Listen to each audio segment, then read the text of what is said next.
ഇന്നത്തെ കേരളത്തിലെ മുഖ്യമന്ത്രിയും കൊലപാതക കേസിൽ ഒന്നാം പ്രതിയായ ഒരാളാണ്. ഈ കഴിഞ്ഞ പാർലമെന്റ് തെരഞ്ഞെടുപ്പിന്റെ കണക്കുകൾ ഞാൻ പരിശോധിച്ചപ്പോഴത്തേക്കും നമ്മൾ ഞെട്ടിപ്പോകുന്ന തരത്തിലാണ് BJPക്കും കോൺഗ്രസിനും ഈ പാർട്ടി ഗ്രാമങ്ങളിൽ വ്യാപകമായ വോട്ട് ലഭിച്ചിട്ടുണ്ട്. അത് മുതലാളിത്ത വ്യവസ്ഥയുടെ എല്ലാ ആനുകൂല്യങ്ങളും എൻജോയ് ചെയ്യുന്ന പാർട്ടിയായിട്ട് മാറി. നമ്മൾ ഈ പരസ്യം കാണുന്ന കൺസ്ട്രക്ഷൻ എല്ലാം നടക്കുന്ന ഒറ്റ കമ്പനിയാണ്, ഊരാളിങ്കൽ സൊസൈറ്റി. ആരാണ് ഈ സൊസൈറ്റി റൺ ചെയ്യുന്നത്? എനിക്ക് പാർട്ടി വിട്ട് പോകാൻ കഴിയാത്തത് എന്റെ പാർട്ടിയുടെ എന്റെ ലൈഫ് ആയതുകൊണ്ട്, എന്റെ തൊഴിലാണ്, എന്റെ തൊഴിൽദാതാവാണ് പാർട്ടി. അച്ചടക്കമുള്ള കെട്ടുറപ്പുള്ള പാർട്ടിയായിട്ടാണ് CPM ഇതുവരെ അറിയപ്പെട്ടിരുന്നത്. എന്നാൽ ഇലക്ഷൻ അടുത്തതോടുകൂടി നിരവധി അപശബ്ദങ്ങൾ പാർട്ടി നേതൃത്വത്തിൽ, അതും താഴേക്കടയിൽ നിന്നല്ല, പാർട്ടിയുടെ ജില്ലാ നേതാക്കന്മാർ, സംസ്ഥാന നേതാക്കന്മാർ തന്നെ പാർട്ടി നേതൃത്വത്തിനെതിരെ പരസ്യമായിട്ട് രംഗത്ത് വരികയാണ്. അത് മുൻ മന്ത്രിയായിട്ടുള്ള G. സുധാകരനായാലും മുൻ MLA ആയിട്ടുള്ള ശശി ആയാലും അതുപോലെ തന്നെ MLA മാർ തന്നെ പാർട്ടിയിൽ നിന്ന് വിട്ടുപോകുന്നു. കണ്ണൂർ ജില്ലയിൽ പാർട്ടിയുടെ ഏറ്റവും ശക്തി കേന്ദ്രമായ കണ്ണൂർ ജില്ലയിൽ പാർട്ടിയുടെ ജില്ലാ നേതാക്കന്മാർ തന്നെ പരസ്യമായിട്ട് നേതൃത്വത്തിനെതിരെ രംഗത്ത് വരുന്നു.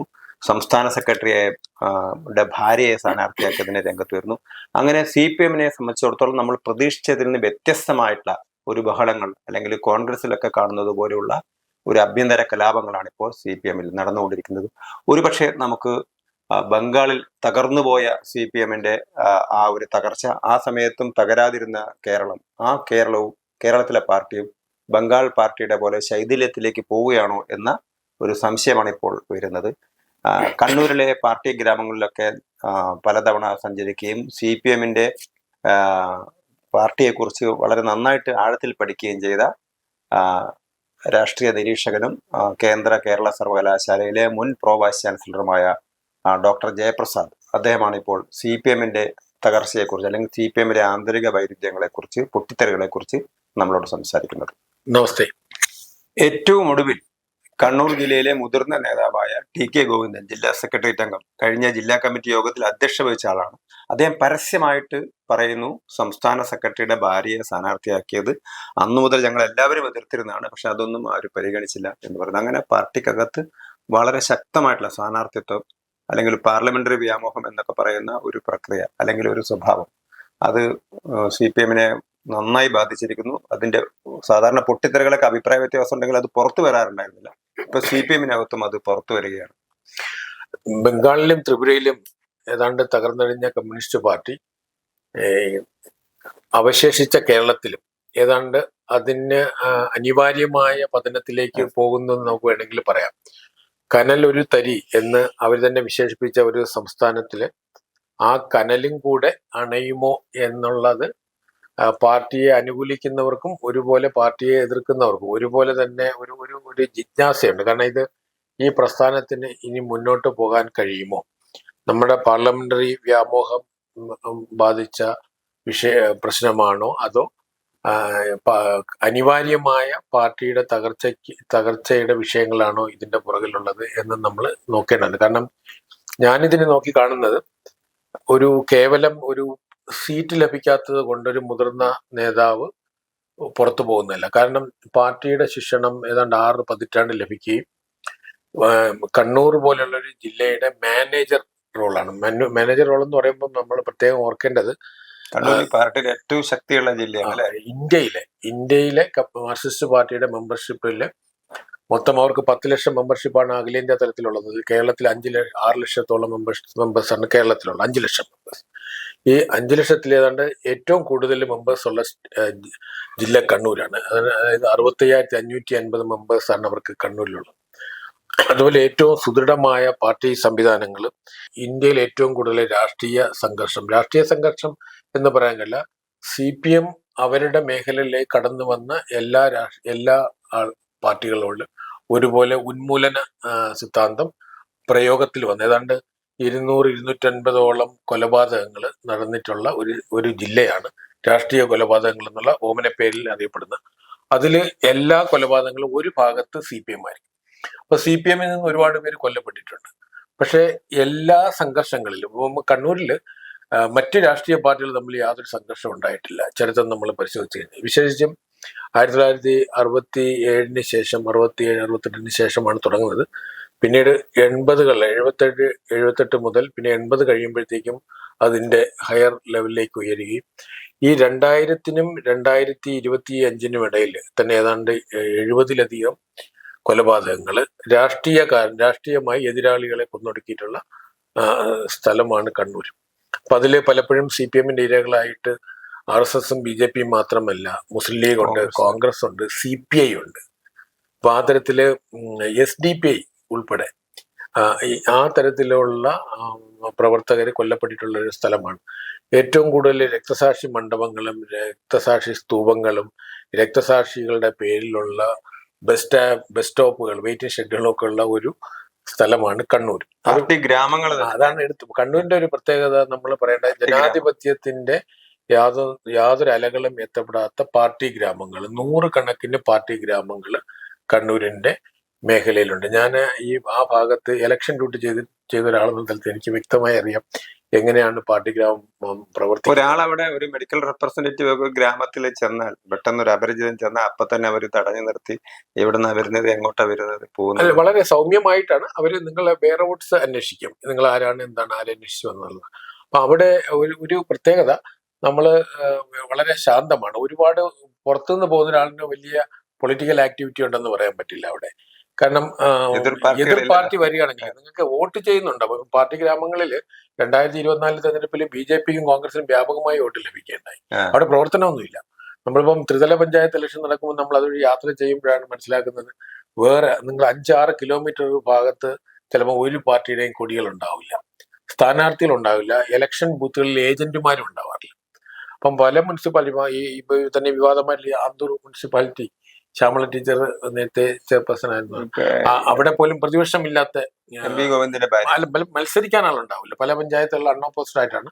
പക്ഷെ ഒരു പ്രത്യേകത, കണ്ണൂരിലെ മുസ്ലിം ന്യൂനപക്ഷങ്ങളുള്ള പ്രദേശത്തും കണ്ണൂരിന്റെ മലയോര മേഖലയിൽ, ഇരിട്ടി ഭാഗത്തൊക്കെ ക്രിസ്ത്യൻ കുടിയേറ്റ മേഖലയുണ്ട്. അവിടെ ജനാധിപത്യ പ്രക്രിയ നടക്കും. മുസ്ലിങ്ങളും ക്രിസ്ത്യാനികളും ഉള്ള സ്ഥലത്ത് കണ്ണൂർ ജില്ലയിൽ ഞാൻ മനസ്സിലാക്കിയത്, കണ്ണൂർ ജില്ലയിൽ മുസ്ലിങ്ങളും, കണ്ണൂർ മാത്രമല്ല, കണ്ണൂരിന്റെ എക്സ്റ്റൻഡ് എന്ന ഇപ്പോഴത്തെ കാസർഗോഡ് ജില്ലയിലെ തൃക്കരിപ്പൂരില്ല, ഇപ്പൊ ഉദാഹരണത്തിന് ഉദുമ മുതൽ നമ്മൾ നോക്കിയാൽ കാഞ്ഞങ്ങാട് മുതൽ തൃക്കരിപ്പൂർ, കല്ലാശ്ശേരി കണ്ണൂർ ജില്ലയിൽ.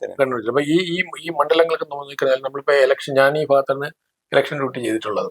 അപ്പൊ അവിടെ ഏജന്റുമാരുണ്ടാവില്ല. അപ്പൊ സ്വതന്ത്രരുടെ ചില ഏജന്റുമാരെ കൂടെ അവരെ പാസ് കൂടെ വെച്ചിട്ടാണ് ഇവർ ചെയ്യുക. അപ്പൊ നമുക്കത് വളരെ വ്യക്തമായി മനസ്സിലാവും.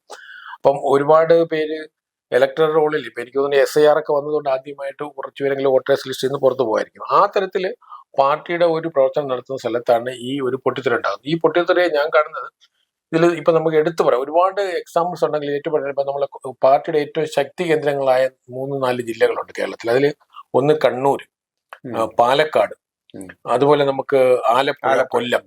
ഇപ്പൊ കൊല്ലം ജില്ലയിലെ ഐഷ പോറ്റി അവരുടെ വലിയൊരു നേതാവായിരുന്നു, MLA ആയിരുന്നു കൊട്ടാരക്കരയിൽ. അവര് റിവോൾട്ട് ചെയ്യുന്നു.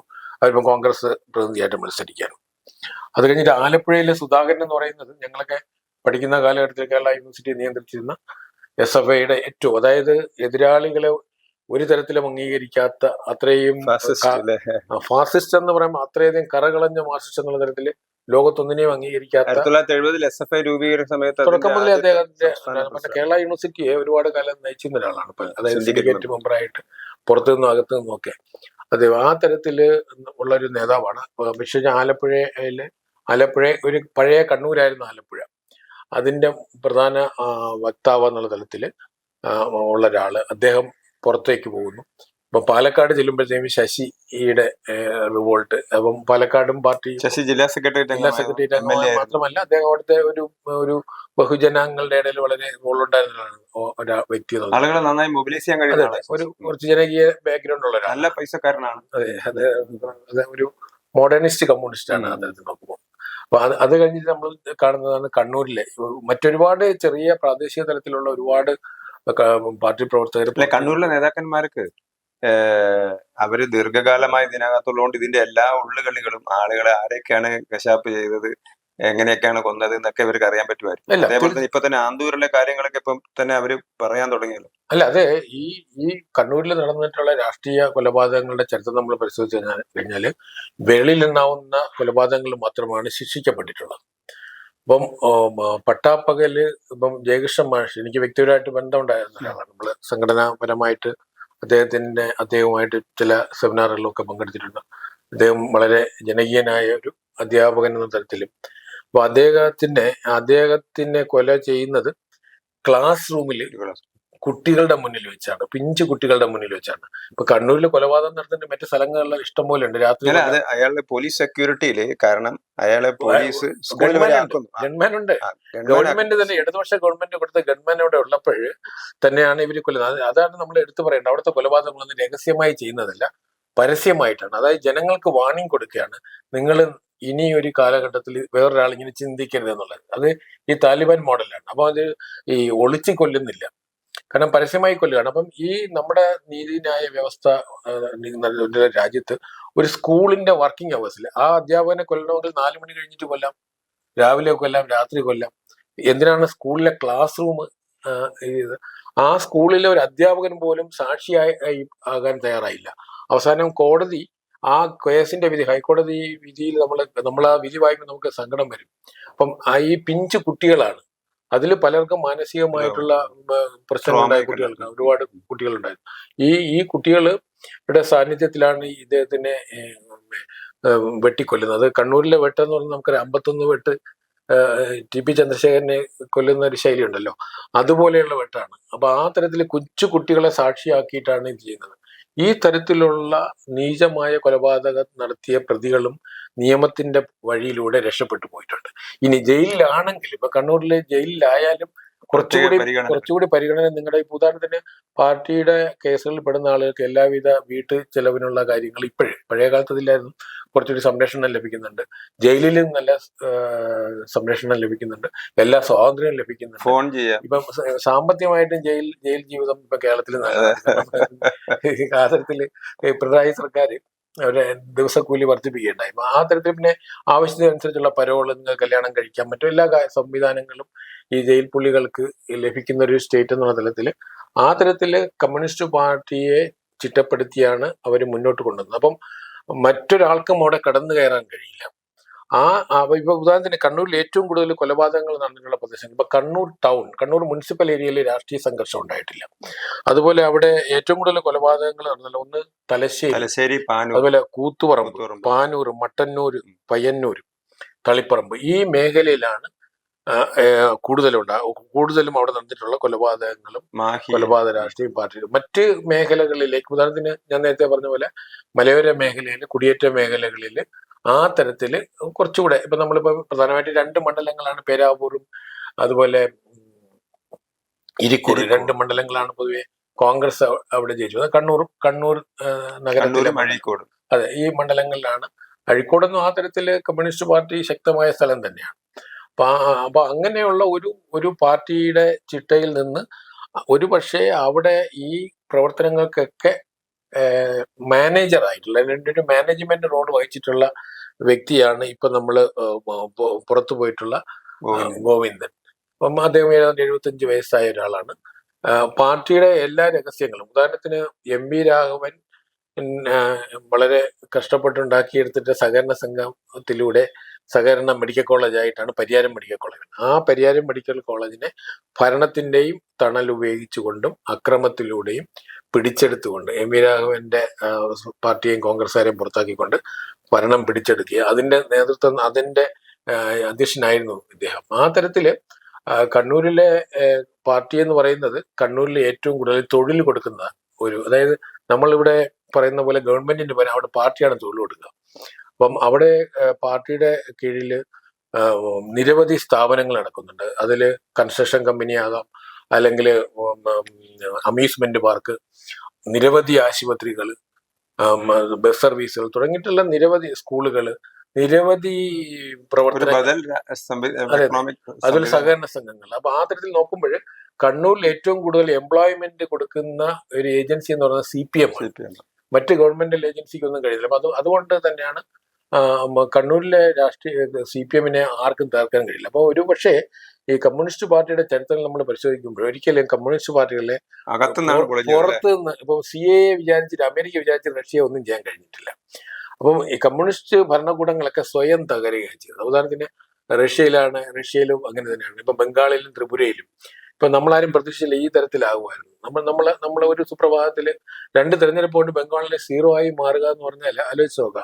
അപ്പൊ ജനങ്ങൾ എത്രമാത്രം വെറുക്കപ്പെട്ടു. അത് അധികാരത്തിന്റെ തണലില്ലെങ്കിൽ, അക്രമത്തിൻ്റെതായ സപ്പോർട്ട് ഇല്ലെങ്കിൽ, ഈ കേഡർ ലെവലിലുള്ള പ്രവർത്തനങ്ങളും ജനാധിപത്യ വിരുദ്ധമായ സമീപനം ഇല്ലെങ്കിൽ ഈ പാർട്ടി ഒരു ദിവസം കൊണ്ട് തകർന്നു പോകും. അല്ല, ഇവരിപ്പോ പറയുന്നത് ജനാധിപത്യ കേന്ദ്രീകരണം എന്ന് പറയും, അതേപോലെ തന്നെ പിന്നെ ഓപ്പൺ ഡിസ്കഷൻ. പക്ഷെ നേരത്തെ സൂചിപ്പിച്ചതുപോലെ ഓപ്പൺ ഡിസ്കഷൻ ഒന്നും പാർട്ടിക്കകത്ത് നടക്കില്ല. ഇനി ആരെങ്കിലും പറഞ്ഞ അന്നേരം അയാളെ നോട്ട് ചെയ്ത് വെക്കും അല്ലെ? അല്ല, ഈ കമ്മ്യൂണിസ്റ്റ് പാർട്ടികളുടെ ഈ ഡെമോക്രാറ്റിക് സെൻട്രലിസം എന്നവർ ഉദ്ദേശിക്കുന്നത് വെച്ചാല് നിങ്ങളെ റെബൽ മൈൻഡുകളെ പിടിച്ചെടുക്കാനുള്ള ഒരു ടെക്നിക്കാണ്. അതായത് ഞാനൊരു വിഷയം അവതരിപ്പിച്ചിട്ട് ചർച്ചയ്ക്ക് വിടുകയാണ്. അപ്പം പാർട്ടിയുടെ നയമുണ്ടാവും, അല്ലെങ്കിൽ നേതൃത്വത്തിന് നയം ഉണ്ടാവും. അപ്പൊ ആ നയത്തെ വിമർശിക്കുന്ന ആളുകളെ അവര് ജനാധിപത്യ അവകാശം തന്ന പാർട്ടി എന്നുള്ള തരത്തിലായിരിക്കും അവർ ആത്മാർത്ഥമായിട്ട് അഭിപ്രായം പറയാം. പക്ഷെ ഈ അഭിപ്രായം പറയുന്ന ആള് താമസിയാതെ പാർട്ടിയിൽ നിന്ന് പുറത്താകും. അത് എം വി രാഘവൻ മുതൽ നിങ്ങൾ ചരിത്രം പരിശോധിച്ചു കഴിഞ്ഞാൽ അറിയാം.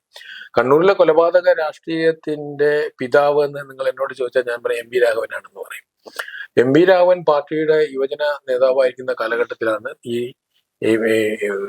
അക്രമ രാഷ്ട്രീയത്തിലേക്ക് തുടക്കം കുറിക്കുന്നത്. 60-കളിൽ നമ്മുടെ ഇന്നത്തെ കേരളത്തിലെ മുഖ്യമന്ത്രിയും കൊലപാതക കേസിൽ 1-ാം പ്രതിയായ ഒരാളാണ്. അപ്പൊ ആ തരത്തില് കണ്ണൂരിലെ രാഷ്ട്രീയത്തെ നമ്മൾ അവലോകനം ചെയ്യുമ്പോൾ നമുക്കതിന് സമാനതകളില്ല. കേരളത്തിൽ തന്നെ കമ്മ്യൂണിസ്റ്റ് പാർട്ടിയുടെ ചരിത്രം നമ്മൾ പരിശോധിച്ചു കഴിഞ്ഞാൽ കണ്ണൂർ പോലെയുള്ള ഒരു പ്രവർത്തന പദ്ധതിയല്ല മറ്റ് ഭാഗങ്ങളിലുള്ളത്. അപ്പം ഇന്ന് കമ്മ്യൂണിസ്റ്റ് പാർട്ടി നേരിടുന്ന ഏറ്റവും വലിയ പ്രശ്നം അത് മുതലാളിത്ത വ്യവസ്ഥയുടെ എല്ലാ ആനുകൂല്യങ്ങളും എൻജോയ് ചെയ്യുന്ന പാർട്ടിയായിട്ട് മാറി. കമ്മ്യൂണിസ്റ്റ് പാർട്ടി തന്നെ ഏറ്റവും വലിയ മുതലാളിയായി മാറി. ഉദാഹരണത്തിന് നമ്മൾ അതാണ് കേരളത്തിലെ ഏറ്റവും വലിയ കൺസ്ട്രക്ഷൻ കമ്പനി, ഗവൺമെന്റിന്റെ എല്ലാ കൺസ്ട്രക്ഷൻ നടക്കുന്നത്, നമ്മൾ ഈ പരസ്യം കാണുന്ന കൺസ്ട്രക്ഷൻ എല്ലാം നടക്കുന്ന ഒറ്റ കമ്പനിയാണ്, ഊരാളിങ്കൽ സൊസൈറ്റി. ആരാണ് ഈ സൊസൈറ്റി റൺ ചെയ്യുന്നത്? അതിന്റെ ചരിത്രത്തിന്റെ ഉൽപ്പത്തിക്കൊക്കെ അവർ ചരിത്രം പറയുമെങ്കിലും പറയെങ്കിലും ആ സഹകരണ മേഖലയിലൂടെ അവർ കൊണ്ടുപോകണം. അപ്പൊ ആ തരത്തില് ഇപ്പൊ കണ്ണൂരിൽ നമ്മളിപ്പോ നോക്കുമ്പോൾ ഉന്നത വിദ്യാഭ്യാസ മേഖലയിലും ഒക്കെ തന്നെ കണ്ണൂര് വളരെ പുറകിലായിരുന്നു. ഈ അടുത്ത കാലത്താണ് ചില സ്ഥാപനങ്ങളൊന്നും. അപ്പൊ കമ്മ്യൂണിസ്റ്റ് പാർട്ടി അധികാരത്തിൽ വന്ന കാലഘട്ടത്തൊന്നും ഈ മേഖലയിലെ ഉത്തര മലബാറിന്റെ വികസനത്തിന് വേണ്ടി അവരൊന്നും ചെയ്തിട്ടില്ല. ഇപ്പൊ നമ്മളിപ്പം കണ്ണൂരിലെ ഗതാഗത മേഖല മുഴുവനും പ്രൈവറ്റ് മേഖലയാണ്. ആരോഗ്യ മേഖല പ്രൈവറ്റ് മേഖലയിലാണ്, അല്ലെങ്കിൽ സഹകരണ മേഖലയായിരിക്കാം. അപ്പം പരിയാരം മെഡിക്കൽ കോളേജ് ഗവൺമെന്റ് പിന്നീട് ഏറ്റെടുത്താണ്. പാർട്ടി റിക്രൂട്ട് ചെയ്ത ആളുകളെ ഗവൺമെന്റ് സ്റ്റാഫായിട്ട് മാറുകയാണ് ചെയ്തത്. അല്ലാതെ അതൊരു ഗവൺമെന്റ് സ്ഥാപനം തുടങ്ങാൻ ആ തരത്തില് കണ്ണൂരിന്റെ വികസനത്തിന് വേണ്ടിയിട്ട് ഒന്നും ചെയ്തിട്ടില്ല. കേരളത്തിലെ ഏറ്റവും കൂടുതൽ മുഖ്യമന്ത്രിമാരായിരുന്നവരും കണ്ണൂരിൽ നിന്നാണ്. ഇപ്പൊ കണ്ണൂരിൽ ആ തരത്തിലുള്ള വികസനം ഉണ്ടായിട്ടില്ല. പക്ഷെ പാർട്ടിയുടെ നേതാക്കൾ എല്ലാവരും വികസിച്ചു. അപ്പൊ ഇന്ന് ഞാൻ കാണുന്ന പാർട്ടിക്കകത്തുണ്ടായ സംഘർഷത്തിന്റെ അടിസ്ഥാന കാരണം പാർട്ടിക്കകത്തുള്ള മുതലാളിമാരും ഈ പാർട്ടിയുടെ തത്വശാസ്ത്രത്തിൽ വിശ്വസിച്ചിരുന്ന സുധാകരന്മാരുമാണ്. അതായത് ഇവര് പച്ചവെള്ളം കുടിച്ച് മാർസിനെയും എംഗൽസിനെയൊക്കെ ധ്യാനിച്ച് വളരെ ഭയഭക്തി ബഹുമാനത്തോടെ പാർട്ടി ഡിസിപ്ലിനിൽ മുന്നേറിയപ്പോഴേ സാമ്പത്തികമായി അവർക്ക് ഉയരാൻ കഴിഞ്ഞിട്ടില്ല. അതേസമയം മറുപക്ഷത്ത് നിൽക്കുന്നത് ഇവർ എതിർക്കുന്നവർ, നിങ്ങൾ കേരളത്തിലെ കമ്മ്യൂണിസ്റ്റ് പാർട്ടിക്കകത്തുണ്ടായ റിവോൾട്ട് അത് CPI-യിലാണെങ്കിലും CPM-ലാണെങ്കിൽ, ഇപ്പൊ നമ്മൾ CPM-ൽ പറഞ്ഞ പോലെ CPM വൈക്കത്തുള്ള MLA ആയിരുന്ന അജിത്, അല്ലെങ്കിൽ കഴിഞ്ഞ ദിവസം നാട്ടികയിലെ MLA ആയിരുന്ന CC മുകുന്ദൻ, നിലവിലെ MLA. അപ്പം ഇവരെ റിവോൾട്ട് ചെയ്ത് പുറത്തു വരുന്ന കാരണം അത് അവര് പറയുന്ന കാരണം പൈസയാണ് പറയുന്നത്. അതായത് കമ്മ്യൂണിസത്തിന്റെ തണലില് നിരവധി ആഘോഷങ്ങൾ, ഇപ്പൊ ഇന്നലെ തന്നെ ഇവിടെ പറഞ്ഞല്ലോ, അദ്ദേഹം പറയുകയുണ്ടായി, ഒരുപാട് ആഘോഷങ്ങൾ നടത്തിയിട്ട് അത് ഓണാഘോഷം ഉൾപ്പെടെപ്പെടും.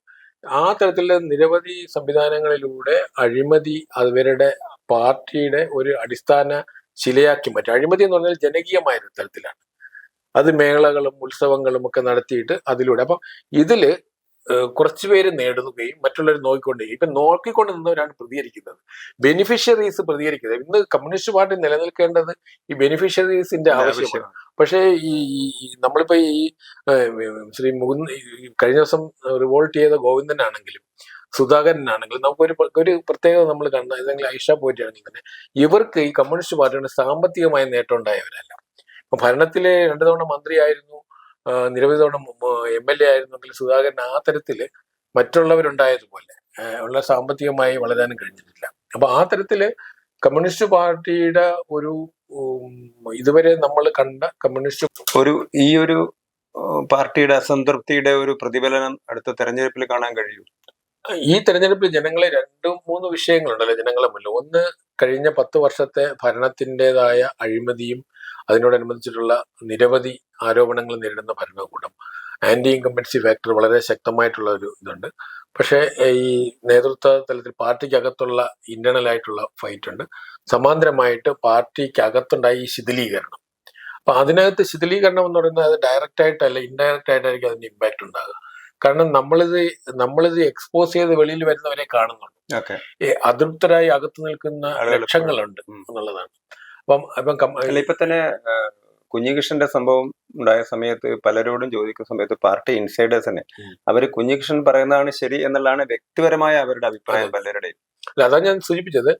ഈ റിവോൾട്ട് ചെയ്ത് പുറത്തു വന്നവരൊന്നും സാമ്പത്തികമായി നേട്ടങ്ങൾ ഉണ്ടാക്കിയവരല്ല. പക്ഷെ പാർട്ടിക്ക് വേണ്ടി എന്ത് തരത്തിലും പാർട്ടിക്ക് വേണ്ടി ത്യാഗങ്ങൾ സഹിച്ച് പാർട്ടി പറഞ്ഞത് എന്തും കണ്ണുമടച്ച് പ്രവർത്തിച്ചവരാണ് ഈ പുറത്തു പോകുന്ന ആൾക്കാർ. അല്ല, ഇതോടൊപ്പം തന്നെയാണ് ഈ പാർട്ടിയുടെ അകത്തുള്ള അഴിമതിയോടൊപ്പം തന്നെ പുറത്ത് ജനാധിപത്യ സംവിധാനം ഇല്ലാതാക്കാൻ വേണ്ടി ഇപ്പൊ ഇലക്ഷനെയൊക്കെ വൺ സൈഡഡ് ആക്കി മാറ്റാൻ, അതായത് മുഷ്ക് ഉപയോഗിച്ചുകൊണ്ട് ഇലക്ഷൻ ഉദ്യോഗസ്ഥന്മാരെ കള്ളവോട്ട് ചേർത്തിട്ടും പിന്നെ അങ്ങനെ ഉദ്യോഗസ്ഥന്മാരെ പേടിപ്പിച്ചിട്ടും എതിരാളികളെ നിഷ്പ്രഭമാക്കുകയും അവരെ ഏജന്റുമാരെ അനുവദിക്കാതെ അങ്ങനെ ഒരു പ്രക്രിയ കുറെ കാലം കണ്ണൂർ ജില്ലയിൽ കുറെ കാലമല്ല, ഇന്നും തുടരുന്നതാണ്. അതായത് നമ്മുടെ ഇലക്ഷൻ ബൂത്തുകളിൽ സാധാരണ ഏജന്റുമാരുണ്ടാവും.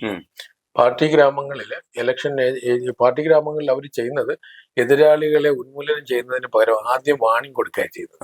അപ്പൊ അതുകൊണ്ട് ജീവനിൽ ഭയമുള്ളവർ ഏജന്റാകെ ഇരിക്കില്ല. അപ്പൊ അതുകൊണ്ട് കോൺഗ്രസ് പാർട്ടിയുടെ BJPയുടെ ഒന്നും ഏജന്റുമാരുണ്ടാകാറില്ല പല മണ്ഡലങ്ങളിലും. ഇപ്പൊ ഞാൻ ഇലക്ഷൻ വർക്ക് ചെയ്തിട്ടുള്ള മണ്ഡലങ്ങളിൽ അവരെ നമുക്ക് മനസ്സിലാവും. പക്ഷെ നമുക്ക് അവിടെ നടക്കുന്ന കാര്യങ്ങളിൽ ആരും പ്രതികരിക്കാറില്ല. ഗവൺമെന്റ് സർവീസിലുള്ള ആൾക്കാർക്ക് ഇലക്ഷൻ കമ്മീഷന് ഈ കഴിഞ്ഞ 2 തെരഞ്ഞെടുപ്പായിട്ടാണ് ക്യാമറ ഏതാണ്ട് കണ്ണൂരിലെ കേരളത്തിൽ ഏറ്റവും കൂടുതൽ സെൻസിറ്റീവ് ബൂത്ത് ആയിട്ട് ഇലക്ഷൻ കമ്മീഷൻ ഐഡന്റിഫൈ ചെയ്തത് കണ്ണൂരിലാണ്.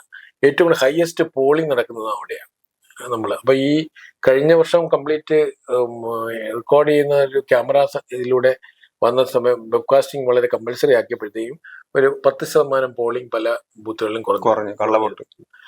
അവിടെ കള്ളവോട്ടല്ല, പേരിലുള്ള എല്ലാം വോട്ട് ചെയ്യും. അത് അവിടുത്തെ ഞാനിത് പലരും ചോദിക്കുമ്പോൾ സ്വകാര്യ സംഭാഷണം അവർ പറഞ്ഞില്ല, അത് കള്ളവോട്ടല്ല. അത് റേഷൻ കാർഡിൽ ഇപ്പൊ ഉദാഹരണത്തിന് നിങ്ങൾക്ക് 10 യൂണിറ്റ് അരി ഉണ്ടെങ്കിൽ അതിൽ അംഗങ്ങൾ ചിലപ്പോൾ ഗൾഫിലും പുറത്തായിരിക്കും. പക്ഷെ നിങ്ങൾ അരി മുഴുവൻ ഇവിടെ വാങ്ങുന്നുണ്ടല്ലോ. അതുപോലെ വോട്ടേഴ്സ് ലിസ്റ്റിൽ പേരുള്ളത് വോട്ട് ചെയ്യാനുള്ള അവകാശമായിട്ട് കണക്കാക്കും. പലപ്പോഴും നമ്മൾ ഈ പകരക്കാരായിട്ട് വരുന്നവര് ഈ പ്രായമായവരെ കൊണ്ടൊന്ന് പുറത്തിരുത്തിയിട്ട് അകത്തൊന്ന് വോട്ട് ചെയ്തു, ഒരാൾ തന്നെ വന്ന് നിരന്തരം വോട്ട് ചെയ്യും, ഈ ആളെ കൊണ്ട് പുറത്തിരുത്തും. അത് കണ്ണൂരിലെ ഒരു പ്രത്യേക ശൈലിയിലാണ് അവിടുത്തെ ജനാധിപത്യ പ്രക്രിയ കൊണ്ടുപോകുന്നത്. അത് ക്രമേണ കുറഞ്ഞു വരികയാണ്. പക്ഷെ ഈ കഴിഞ്ഞ പാർലമെന്റ് തെരഞ്ഞെടുപ്പിന്റെ കണക്കുകൾ ഞാൻ പരിശോധിച്ചപ്പോഴത്തേക്കും നമ്മൾ ഞെട്ടിപ്പോകുന്ന തരത്തിലാണ് BJPക്കും കോൺഗ്രസിനും ഈ പാർട്ടി ഗ്രാമങ്ങളിൽ വ്യാപകമായ വോട്ട് ലഭിച്ചിട്ടുണ്ട്. അത് പിണറായിയുടെ ജന്മസ്ഥലം ഉൾപ്പെടെയുള്ള സ്ഥലങ്ങളിലേക്ക് ആ തരത്തിലുള്ള അതായത് പാർട്ടി അണികളിൽ അതൃപ്തർ വളരെയധികം ഉണ്ട്. പക്ഷെ എനിക്ക് പാർട്ടി വിട്ട് പോകാൻ കഴിയാത്തത് എന്റെ പാർട്ടിയുടെ എന്റെ ലൈഫ് ആയതുകൊണ്ട്, എന്റെ തൊഴിലാണ്, എന്റെ തൊഴിൽദാതാവാണ് പാർട്ടി. അപ്പൊ എനിക്ക് പാർട്ടിക്കകത്ത് അതൃപ്തി ഉണ്ടെങ്കിൽ എല്ലാവർക്കും പാർട്ടി വിട്ട് പുറത്തു പോകാൻ കഴിയില്ല. ഒരുപക്ഷെ നമ്മുടെ ഗോവിന്ദൻ പുറത്തു പോകുന്നത് അദ്ദേഹം 75 വയസ്സായത് കൊണ്ടും ഇനിയൊന്നും അദ്ദേഹത്തിന് പാർട്ടി ഇല്ലാത്തത് കൊണ്ടും ഞാൻ മനസ്സിലാക്കുന്നത് CPMന്റെ നയമനുസരിച്ച് 75 വയസ്സ് കഴിഞ്ഞാൽ പാർട്ടി കോൺഗ്രസിലും പങ്കെടുക്കാൻ കഴിയില്ല. അപ്പൊ അദ്ദേഹത്തിനെ സംബന്ധിച്ചിടത്തോളം ലാസ്റ്റ് ചാൻസ് ആണ് ഇത് എന്നുള്ളതുകൊണ്ടാണ്. അപ്പൊ അതുകൊണ്ട് ഞാൻ അദ്ദേഹത്തെ ന്യായീകരിക്കുകയില്ല, എതിർക്കുകയില്ല. ഇത് സ്വാഭാവികമായ ഒരു പരിണാമം. അത് അനിവാര്യമായ തകർച്ചയിലേക്ക് കമ്മ്യൂണിസ്റ്റ് പാർട്ടി മാറുന്നതിന്റെ ലക്ഷണമാണ് നമ്മൾ ഐഷ പോറ്റി മുതൽ സുധാകരനിലൂടെ ശശിയിലൂടെ നമ്മൾ നമ്മുടെ ഗോവിന്ദനിലേക്ക് ചെല്ലുമ്പോൾ, ഗോവിന്ദൻ മാത്രമല്ല കുഞ്ഞികൃഷ്ണൻ പയ്യന്നൂര് തളിപ്പറമ്പൊക്കെ നമുക്കറിയാം പാർട്ടിയുടെ ആ തരത്തിലുള്ള ശക്തി കേന്ദ്രങ്ങളാണ്. അപ്പൊ ആ തരത്തിലൊക്കെ ഉണ്ടായ റിവോൾട്ട് എന്ന് പറഞ്ഞാൽ അതിന്റെ ഒരു അനിവാര്യമായ ഒരു പതനത്തിലേക്ക് അത് മുന്നേറുന്നതിന്റെ ലക്ഷണമാണ് ഇത് കാണുന്നത്. തീർച്ചയായിട്ടും അത് കമ്മ്യൂണിസ്റ്റ് പാർട്ടിയുടെ ചരിത്രത്തിന്റെ ഒരു പുതിയ വഴിത്തിരിവായിരിക്കും ഈ തെരഞ്ഞെടുപ്പ്. CPM കേരളത്തിൽ മാത്രം അവശേഷിച്ചിരിക്കുന്ന ഒരു പാർട്ടി, ആ പാർട്ടി അതിന്റെ അന്ത്യഘട്ടങ്ങളിലേക്ക് നടക്കുകയാണോ അല്ലെങ്കിൽ കടക്കുകയാണോ എന്ന് തോന്നിപ്പോകുന്ന ചില കാര്യങ്ങളാണ്. ഒന്ന്, പ്രധാനമായിട്ടും നേരത്തെ സൂചിപ്പിച്ചതുപോലെ SIR പ്രക്രിയ. ഈ SIR പ്രക്രിയയിലൂടെ ഇരട്ട വോട്ട്, കള്ളവോട്ട് എന്നിവയൊക്കെ തന്നെ കാര്യമായിട്ട് തടയുന്നു. അപ്പൊ CPM ഒരു പ്രധാനപ്പെട്ട ശക്തി എന്ന് പറയുന്നത് കള്ളവോട്ടും അതേപോലെ തന്നെ മസിൽ പവറുമായിരുന്നു. ഇന്ന് ആ മസിൽ പവറിനൊക്കെ നേതൃത്വം കൊടുത്ത ആളുകൾ തന്നെ പാർട്ടി നേതൃത്വത്തെ ചോദ്യം ചെയ്ത് പുറത്തു പോവുകയാണ് ചെയ്യുന്നത്. അപ്പം സ്വാഭാവികമായിട്ടും ആ പാർട്ടിയുടെ ഒരു സംഘടനാ ശേഷി ചട്ടക്കൂടിന് തകരാറ് വന്നിരിക്കുന്നു. കാരണം ആ പാർട്ടിയുടെ ഇന്റേണൽ ആയിട്ടുള്ള അഴിമതിയെ ആളുകൾ ചോദ്യം ചെയ്യുന്നു, സ്വജനപക്ഷപാതത്തെ ചോദ്യം ചെയ്യുന്നു, നേതാക്കന്മാർക്ക് പ്രത്യേകമായ പരിഗണന കൊടുക്കുന്നതിനെ ചോദ്യം ചെയ്യുന്നു.